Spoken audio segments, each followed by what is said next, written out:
Добрый день всем, кто смотрит телеканалы Якутия-24 и НВК Саха. Меня зовут Полина Долинская, и я ведущая программы «Подворье». «Подворье» – это программа, в которой дачники и огородники делятся своими секретами, лайфхаками и просто показывают свои летние фазенды. Сегодня мы приехали в гости в поселок Жатай.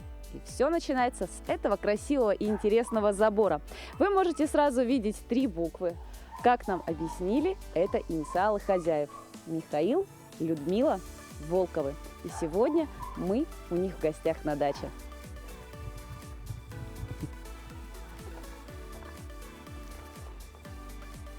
Вы стучите? Да. Здравствуйте. Здравствуйте. Здравствуйте. Мы к вам в гости. Проходите, проходите. Проходите. Очень рада, что вы к нам приехали. Угу.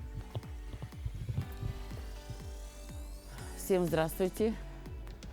Всем зрителям, кто сейчас это увидит, хочу пожелать всего самого доброго и самого хорошего.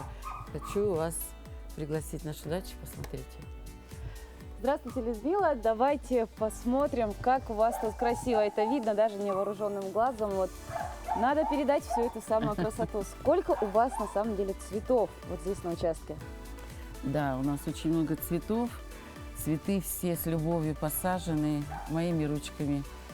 Очень много лет мы занимаемся этим замечательным садоводством, но в частности лично именно я высаживаю цветы. И в этом году я случайно почему-то подумала, надо же, наверное, посчитать, сколько цветов на моей даче. И сколько получилось? И получилось 1010 штук. 1010 кустов или... Цветочков. Начиная от большой семьи, вот это тоже цветок, или маленький один, это тоже цветок. И получилось их 1010. Ну, наверное, их чуть побольше, но вот с любовью посажен каждый цветок. Это энергия моя. Когда вы начинаете подготовку именно к нашему летнему сезону, к этому цветению? Ну, подготовка начинается, наверное, в марте. В марте у меня задумки. Я как художник, понимаете, не просто так сажу, якобы посадить. А я сама собираю семена, я знаю, какой цветочек будет ростом, какого цвета он будет. Все это надписываю и сажусь весной дома, и начинаю все это сама сеять, свои цветочки. Ну, то есть процесс очень такой увлекательный, для меня увлекательный. Ну и поэтому вот так вот сюда все переезжаем, начинаем пикировать, рассаживать. Это очень большой труд. Все, кто дачники, они точно знают, что это очень большой труд. И чтобы себя порадовать за короткое лето, конечно, нужно потрудиться. Но когда ты делаешь это с любовью, наверное, это не чувствуешь ни усталости, ни какой-то трудности. Это все с любовью. А расскажите, с какого цветка все началось? Вообще все, когда началось, я вообще городская девушка, я родилась в Якутске, замуж вышла за житайского парня, вот, мы уже много лет вместе, и когда-то, еще совсем молодые, наверное, лет по 30 нам было, нам захотелось именно к земле почему-то себя применить, и начиналось это в поселке, буквально маленькой клумбочкой я стала садить, у меня, кажется, руки, вот как говорят, руки... Легкая рука, да. И я почему-то Когда даже палку подвязать помидоры поставишь в землю, и она зацветет. И у меня, кажется, начало получаться. И вот эти первые цветочки меня так радовали. Я такую энергию это дала. И поэтому постепенно, когда уже лет 30-32 года нашей дачи, давным-давно здесь просто поле было. Нефтебазовские работники получали эти дачи. Мы просто колышки вбили, все радовались, ой, дача у нас дача. Только слово «дача». А что нужно для этого, чтобы ощутить, что это дача? Прошло много лет, и все, что вы сейчас снимете, увидите, это все посажено руками человека, то есть нами. Чтобы создать этот рай маленький, мы придали, конечно, очень много усилий, но мы не знали, получится у нас или нет. Но стало все получаться, потому что без моего мужа и без желания обоих ничего бы не получилось. И поэтому мы с любовью все это делаем. Мне иногда говорят, как ты, Люда, успеваешь быть на работе, всегда быть... И как это все это делаешь? Я не могу ответить людям, как я это делаю. Может быть, потому что я очень сильно люблю это. И я не считаю времени, я просто, не знаю, но для меня это дыхание. Вот не овощ, который можно скушать, посолить, законсервировать, получить удовольствие такое вот как бы, ну, для вкуса, а вот это для души. То есть цветы – это моя любовь. Мгм. Ну, петуньи у нас даже по городу сейчас растут. А какие самые редкие сортов цветов у вас есть на участке? А редких, наверное, не скажу, чтобы редких. Я не очень увлекаюсь редкими. Знаете почему? По простой причине. Потому что редкие цветы у нас на севере могут не ужиться. Какие цветы? Есть же многолетники, есть однолетники. Вот у вас всех видов, я так понимаю, да? Да, на нашей даче есть многолетники, и я стремлюсь их больше делать, то есть больше рассаживать, больше садить. Почему? Потому что вот многолетник, он вышел и радует. Вот смотрите, это барабанчики, это сардана, она уже отцвела. Это наша якутская лилия. Я обожаю ее. Тут просто райский такой вот уголочек получается. И каждый год радуют нас эти цветы. Сейчас хочу показать дельфиниум. Их у меня 3 или 4 вида. Только начинаю я. Это, то есть голубые, фиолетовые. То есть, Это вот фиолетовый тоже дельфин? да, вот такой Его красивый. разновидность. Вот такой голубой, Так у них смотрите. и цветок отличается. Да, цветы отличаются. Этот многослойный, этот синий с белым, это вообще вот просто синий. Даже кустистый, есть стволовой. То есть я не увлекаюсь названиями, да, я просто по виду. Я даже не смогу вам назвать разновидность этих дельфиниумов, но это очень красивая штука. Потом у нас вот георгины. Георгины – это не многолетки, но все-таки они, ну, скажем, такие цветы, требующие заботы. Они прихотливые. Прихотливые, но их нужно сохранить. В наших условиях мы не можем их оставить на зиму.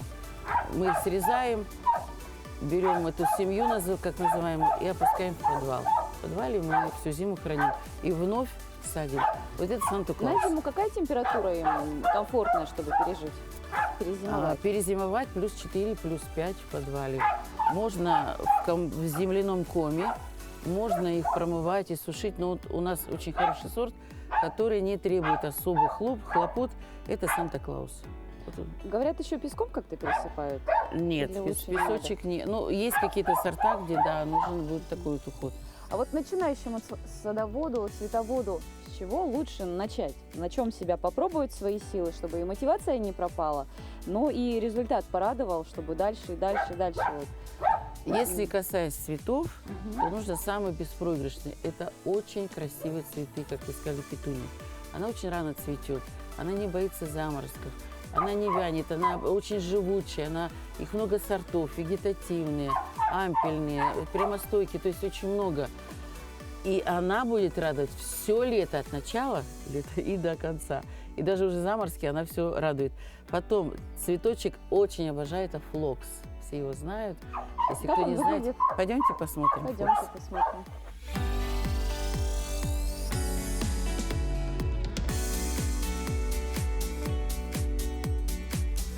Вот это все флокс. Вот это все флокс. Вот эти вот получается. Да, вот эти флоксы, они разного типа бывают. Они бывают игольчатые. Они бывают, вот смотрите, Игольчатые это как вот такой вот цветочек. Видите, вот он. Острый у них, Да, получается, острый, цветочек, игольчатый. как звездочка. Да. Они выдают самое, что интересно, не надо покупать семена. Вот вы красный, прямо в бутончике есть такая бусинка, ее собираешь и пишешь красная флокса, белая флокса, голубая флокса. То есть само растение потом и дает Дает семена, очень выгодные. Они очень рослые, хорошие. Есть низкорослые, тоже выдают семена. Поверьте мне, я много лет собираю семена, не покупая. Просто, допустим, вот розовая с белой середочкой. Допустим, красный. Вот смотрите, Это игольчатый. как садовая герань, так можно, да? Ну назвать? да, можно так назвать, да. Есть еще вот низкорослые георгины. Они очень неприхотливые, но цветут сразу. То есть очень рано уже в бутонах все. Это георгины. Тоже советую. Низкорослый, называется опера. Очень хороший сорт. У вас, наверное, что дети, что внуки с самыми красивыми букетами, наверное, на 1 сентября приходят. Они всегда приходили, сейчас они у меня взрослые уже. И даже житайцы приезжали, и друзья наших детей всегда имели цветы на 1 Вот сентября. расскажите, как в наших северных условиях вам удалось вот именно вырастить розу, причем такую высокую, такого красивого цветения. Видно, что она не болеет, что она как будто бы вот действительно в Краснодарском крае гуляешь, где они как сорняк растут. Вот эта колючка точно. Смотрите, какая красивая. Ой, ну какая красота. Они имеют Магния, название что-то тоже. У меня такое. все таблички здесь. Все буквально есть. Это называется магия. Черная магия. Черная магия. Мгм. Очень Вот это очень красиво. красивая роза. Сейчас покажем название. Так, Полина, помогайте мне. Видите, Роза Осиана. Осяна. Смотрите, вот как она есть на картинке, такая она красивая. Смотрите, Очень пудровый красиво. красивый цвет. Вот как Ой, пахнет, но она если бы вечером я пахнет. к ним не прикасалась, я бы подумала бы, что это муляж. Действительно, они такие красивые, они такие аккуратненькие. Вот как вам удалось вот их Вот выходить? вырастить. Да. Но с ними, да, хлопот очень много, дорогие зрители. Очень много-много хлопот.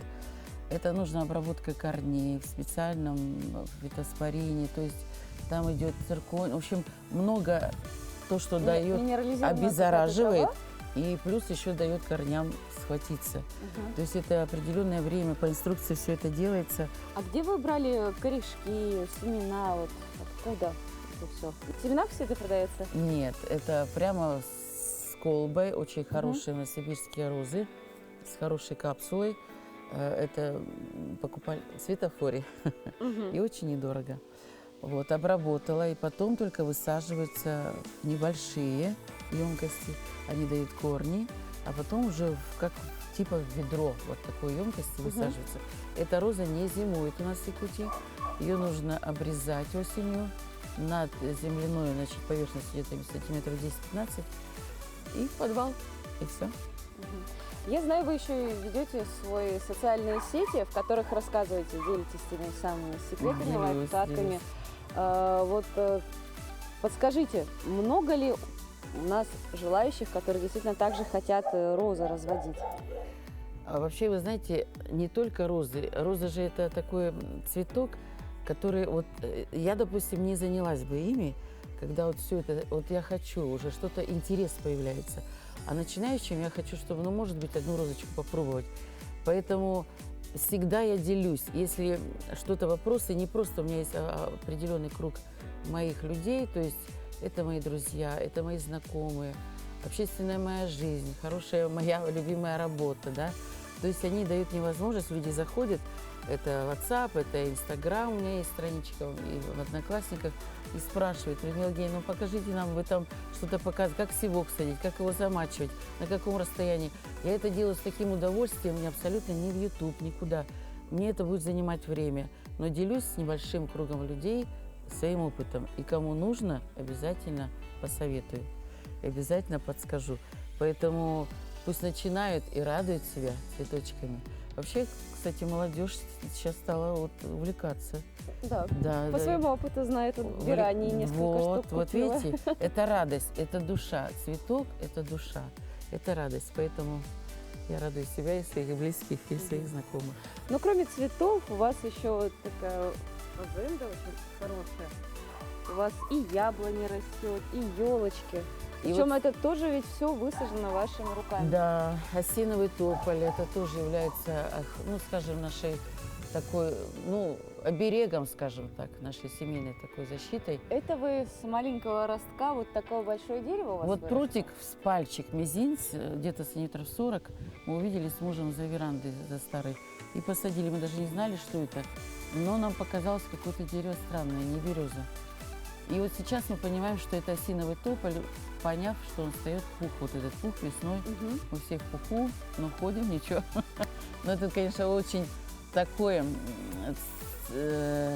дерево, которое является вот уборка, уход за ним нужен.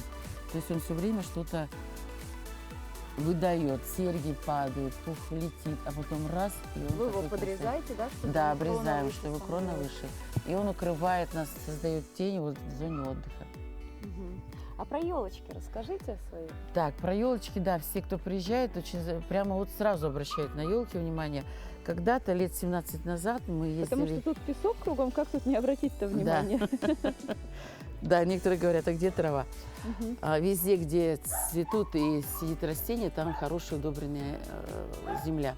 Елочки 17 лет назад мы ездили на гастроли, я являюсь участницей народного хора поселка Житай, до сих пор пою, песня со мной живет. И когда-то мы ездили на гастроли, случайно в лесочке мы увидели вот эти елочки. совсем маленькие, сантиметров по 10, наверное, с его высотой.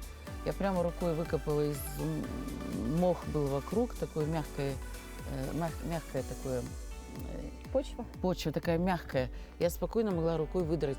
И вот так мы посадили с мужем, и вот он на нашем дачном, скажем, участке вот растет вот такие елочки. Пойдем покажем еще большую елку.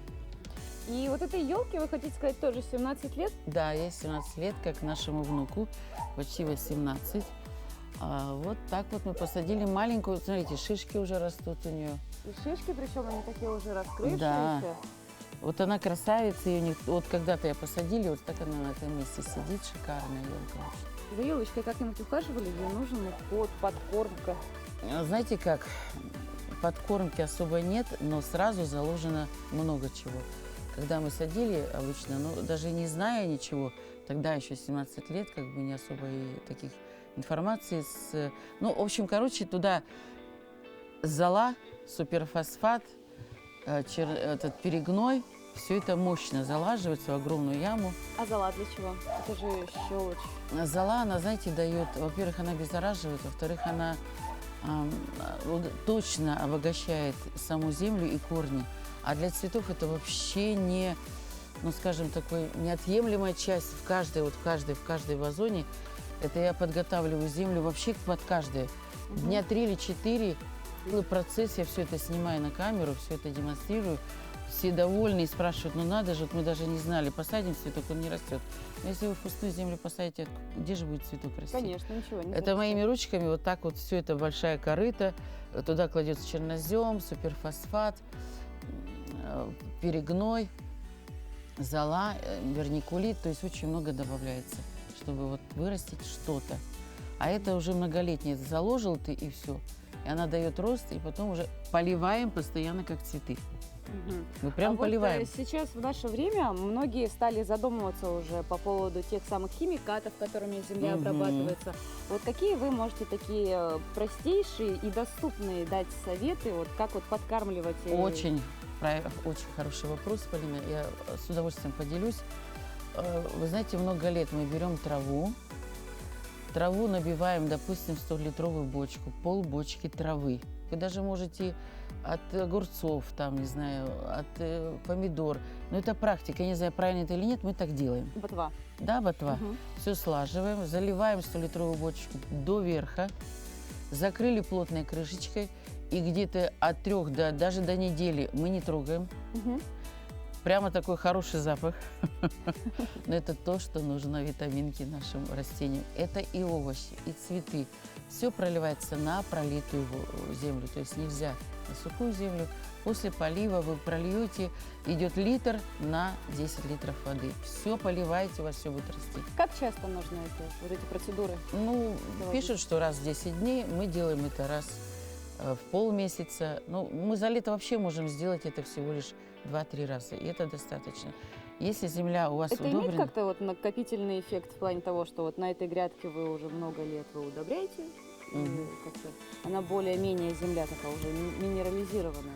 Ну, наверное, потому что, знаете, если она все-таки не пустая земля, и вы только этим подкармливаете, может и накопительная, но когда вы уже и заранее землю, то есть все в нее вложили, и только подкармливаете, это эффект будет намного больше. То есть не надо впустую, все-таки с землей нужно поработать, а потом уже подкармливать в течение. Что касается земли, вот практически в песке у вас тут растет ревень.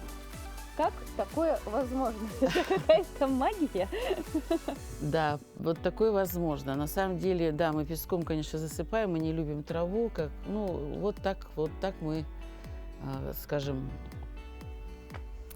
на нашей даче нет травы. Ну, любим мы вот такую чистоту подметать. Ревень – это такое растение, которое тоже идет как картошина. У них очень глубокий, невероятно глубокий вниз вертикально корень. Его, чтобы пересадить, надо потрудиться. Но он, ребята, неприхотливый. Посадили, в песок вы посадили, в землю вы посадили, он будет у вас расти. Но от земли, конечно, он богатеет. Стволы очень такие мощные, мы варим много лет варенья. Вот, поэтому употребляется только ствол, лист не употребляется. И мы варенье, пироги очень вкусные печем. Ну, то есть много лет. Вот буквально две, ну, может, даже будет 10 дней назад этот ревень был срезан до самой земли. И он За заново... лето сколько раз собираете вот именно Ну, урожай? говорят, что раза 3, но мы 2 делаем. Мгм. 2 урожая мы собираем. И хочу сказать, что настолько питательное и вкусное варенье. Мы же на севере с вами живем. У нас нет яблони, которую можем протянуть руку, там персики и так далее. Мы делаем из того, что нам дает наш север. И вот если посадить вот такую вот на вашем участке, вы будете радовать вкуснейшим вареньем. Просто нереально вкусное варенье. И много лет мы варим. У нас семья очень любит. Хотя у нас есть малина. Мгм. Мы очень много малины варим. Пятиминутка называется. Черной смородины, правда, у нас не так много. Это не наше, видимо, растение. Не уживается и как-то вот не получается почему-то. Мгм. Но стараемся. Все равно мы посадили 3 куста. Надеемся, что будет урожай. Да, вот это Мгм. бузина. Мгм. Вот эту бузину когда-то маленькую посадил муж. И чтобы ее сделать немножко необычной, он ствол за 2 ствола, в 2 ствола он закручивал и завязывал. Переплетенные такие. Да, плетеный делал вот этот ствол. 2 ствола вот так закручены они. И вот всегда мы обрезаем, как шаровидную ее делаем. И она Дерево смотрит. посадил, и сына воспитал, и дом построил. Да, настоящий мужчина. Настоящий мужчина. Настоящий. А у нас вот кусты малины. Вот сейчас они собрали почти 5 литров Ух ты. малины с утра. Очень долго мы мечтали, все мечтали. И года 4, наверное, строили с мужем дом. Вот этот дом, вот такой уютный, такой замечательный. Это каркасный дом, Мгм. 50 с чем-то квадратов, 53, по-моему, квадрата. Это Там- полноценная квартира. Да, там 2 комнаты, кухня, есть бак для раковин. У нас хорошая очень раковина. Сейчас мы вас пригласим, немножко посмотрим. Мгм. Ну вот этот дом мы тоже проект не сказать, что замудренный, но тоже интересный. 2 разные, 2 уровневые крыши. То Для есть, чего это сделано? а вот чтобы сделать его интереснее, не под одну крышу, а как бы основная часть дома она пошире, а вот где комната кухня, она поуже. И получилось 2 уровня крыши. Вот так мы задумались с мужем. Его подняли, видите, как для цветочной нашей, скажем, галереи, даже его приподняли с умыслом, я тоже это делала, чтобы он был в цветах весь. В моем видении он был вот таким, как сейчас он есть. И вот так мы сделали, приподняли его, отсыпали и вот от земли. То есть, и чтобы заходить в дом именно не с земли, а вот подняться надо. Давайте с вами поднимемся. Идем. Здесь, на этой террасе, мы любим отдыхать от солнышка, от трудового дня, посидеть, попить чая, кофе, побеседовать. Дети приезжают. Вот здесь мы это любим очень место. И даже мы крышу сделали из поликарбоната. Почему? Потому что даже в непогоду он создает солнечное такое настроение. Честно Еще и говоря. цвет подобрали. Да, такой вот. соответствующий. Вот здесь вот даже могу вам сказать, что вот эта статуэточка, это символизирует нашу с мужем пару. Вы с цветами, Да. и он да. рядышком. И он ваша рядышком, мой поддержка. помощник. А можно я схожу на камеру? Мне хочется это сказать. Да, конечно. В сентябре нам исполнится 45 лет нашей супружеской жизни. Я думаю, что каждый, кто сейчас это услышит, за нас порадуется. Я вам скажу сразу спасибо большое. Хочу вам всем пожелать и моей семье здоровья, еще раз здоровья. Ну, пойдемте дальше. Идем. Смотрите, как обделан дом. Вот Мгм. это тоже имитация камня. То, что он каркасный и нету, как сказать, брусового вида, как вот на бане. То есть Мгм. ему что-то закрывать чем-то нужно. Вот мы закрыли вот такой вот штукой. Очень красиво. Панорамные окна, потому что северная сторона. Здесь нельзя открывать, потому что идет всегда ветер в эту сторону. Я вас приглашаю в нашу кухню, где мы очень любим собираться с семьей. У нас семейный большой стол. Всей семьей мы собираемся за этим столом. У нас есть кухня, как будто бы в благоустроенной квартире. Это делаю я для себя, чтобы чувствовать себя, ну, как вот, ну, в благоустроенной квартире, несмотря что мы на даче. Смотрите, у нас сделан слив. Вот здесь есть кран, который нагревает воду. Можно прямо горячей водой мыть посуду. То есть здесь нагреватель внутри. Это все муж. Все у меня такой молодец. Он в этом плане, я как хозяйка просто радуюсь. Газовая плита, газовый баллон у нас, вытяжка. Ну, в общем, более комфортно сделано, как будто бы дома. И даже мы с мужем придумали такую идею, хочу поделиться быстро. Смотрите, на стены, это ламинат. Полностью весь дом покрыт ламинатом. Это для пола, да, доска. А почему мы это сделали? Потому что, в общем-то, мы не молодые люди. И если каждый раз после зимы где-то деформируются обои, либо еще штукатурка, здесь просто промыл и радуйся. Это, конечно, не дешевое удовольствие, но все-таки наши якутские со скидками можно найти. Намного долговечнее. Да, и светло, и красиво. Смотрите, вот как красиво это. Просто ламинат на стенах. Да, друзья, мы можем ходить еще много и долго и разговаривать, и спрашивать о каждом цветочке, о каждом кирпичике на этой прекрасной даче, но наш выпуск подходит к концу. Всего доброго, до скорых встреч. Всего доброго. Bum, bum, bum, bum, bum, bum, bum, bum, bum,